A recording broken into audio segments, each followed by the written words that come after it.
శాసనసభ్యులు హైదరాబాద్ నగర పార్టీ అధ్యక్షులు స్వర్గీయ మాగంటి గోపీనాథ్ గారి అకాల మరణంతో ఏర్పడిన ఖాళీ వల్ల వచ్చిన ఉప ఎన్నిక మరి జూబ్లీహిల్స్కి ప్రస్తుతం జరుగుతున్న ఉప ఎన్నిక. గోపీనాథ్ గారు 3 సార్లు శాసనసభ్యుడిగా జూబ్లీహిల్స్ నియోజకవర్గంలోని పేదలకి, జూబ్లీహిల్స్ నియోజకవర్గంలోని ప్రతి వర్గానికి విశేషమైన సేవలు అందించిన నాయకుడు. హైదరాబాద్ నగరంలో బీఆర్ఎస్ పార్టీ యొక్క విస్తృతికి ఇక్కడ మరి ప్రతి నియోజకవర్గంలో కూడా ఒక్కటి కూడా తప్పకుండా అన్ని నియోజకవర్గాల్లో పార్టీ గెలుపొందింది అంటే దానిలో కూడా వారి పాత్ర చాలా గణనీయమైనది.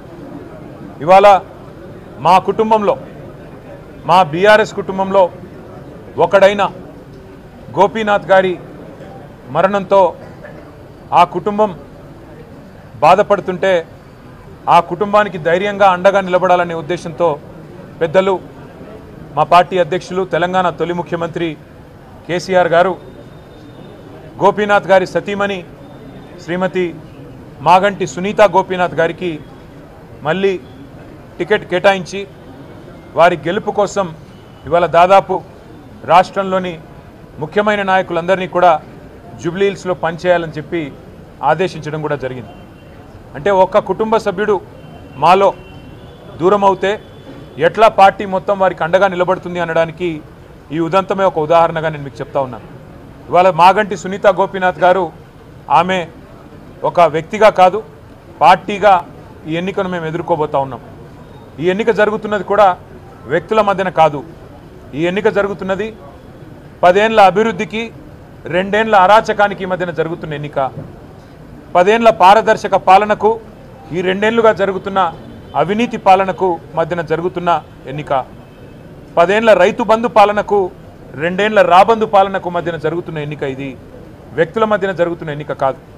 మేము జూబ్లీహిల్స్ నియోజకవర్గ ప్రజలకు కూడా మాగంటి సునీత గోపీనాథ్ గారిని గెలిపించాలని అభ్యర్థిస్తూ, వారి గెలుపు వల్ల మీకు రాబోయేది ఏంటిది అంటే కాంగ్రెస్ ఇచ్చిన 6 గ్యారంటీలు మీరు జూబ్లీహిల్స్లో గట్టిగా కాంగ్రెస్ పార్టీకి దిమ్మ తిరిగే విధంగా మీరు తీర్పునిస్తే తప్పకుండా రాష్ట్రం మొత్తంలో కూడా పేదలకి న్యాయం జరుగుతుంది, పేదలకు లాభం జరుగుతుంది.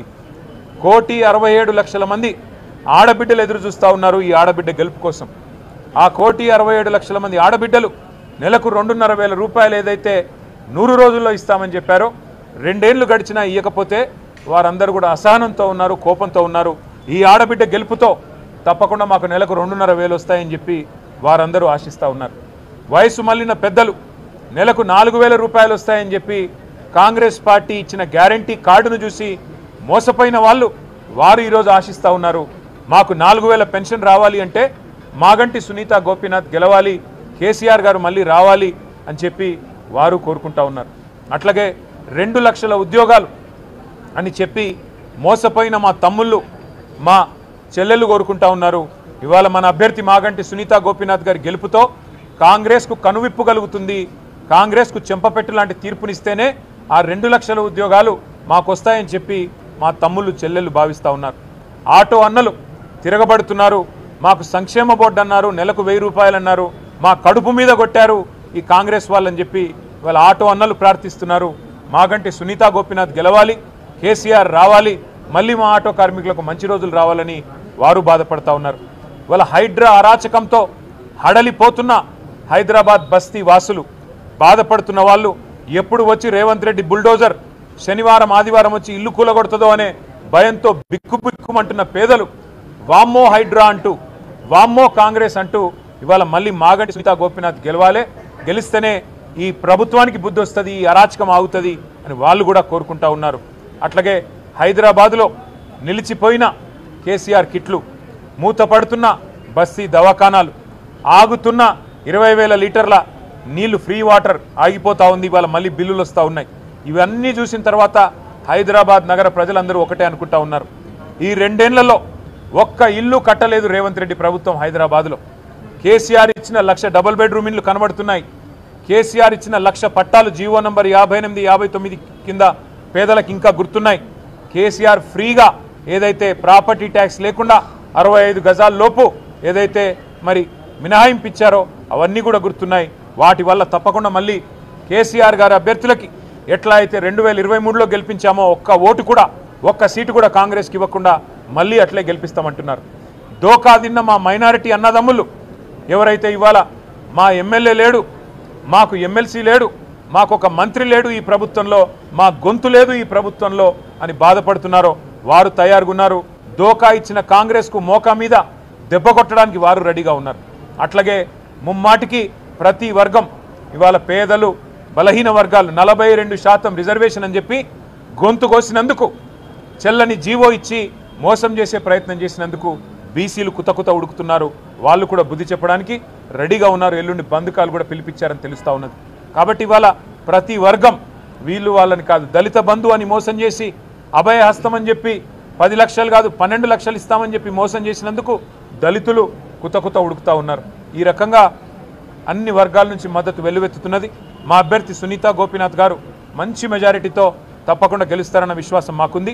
ఇది కేసీఆర్ గారు తిరిగి పునరాగమనానికి, తెలంగాణలో మళ్ళీ ఒకసారి ప్రభుత్వంలో రావడానికి, కేసీఆర్ గారు తిరిగి ముఖ్యమంత్రిగా పదవిని అధిష్ఠించడానికి ఇది మొదటి మెట్టు కాబోతున్నది. గులాబీ దండు జైత్రయాత్ర జూబ్లీ హిల్స్ నుంచే తిరిగి ప్రారంభం కాబోతున్నది అని మేము బలంగా నమ్ముతున్నాం.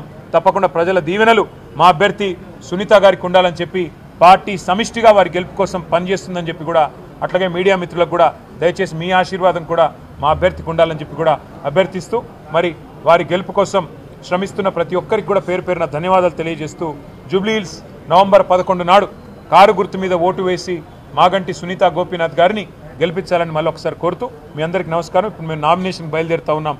వచ్చిన తర్వాత మిగతా విషయాలన్నీ మాట్లాడుకుందాం. Thank you. జై తెలంగాణ.